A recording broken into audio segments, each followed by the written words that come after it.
जनक के आज के एपिसोड की शुरुआत अनिरुद्ध और जनक की बातचीत से होती है।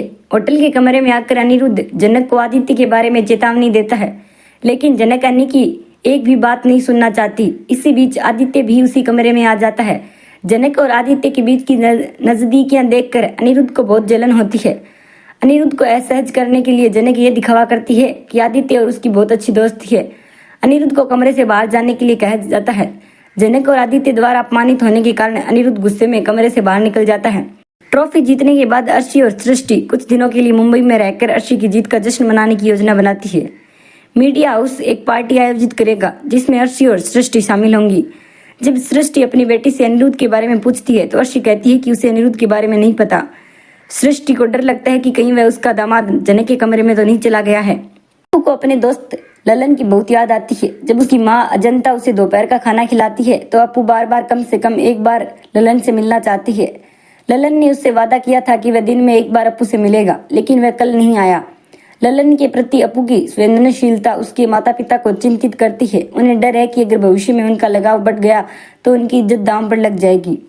अचानक दरवाजे की घंटी बजती है और जब छोटन दरवाजा खोलता है तो ललन अप्पू से मिलने के लिए घर में आता है।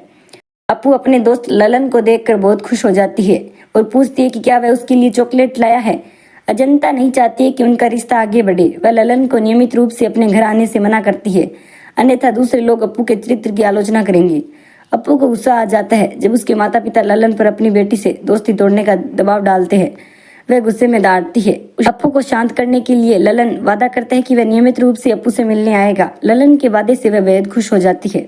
आदित्य ने कहा कि वह कल होने वाली पार्टी में जनक को छोड़ देगा। पार्टी में वह अपनी आने वाली फिल्म के बारे में घोषणा करेगा। आदित्य अपनी कार से जनक को छोड़ना चाहता है, लेकिन जनक आदित्य के साथ नहीं रहना चाहती।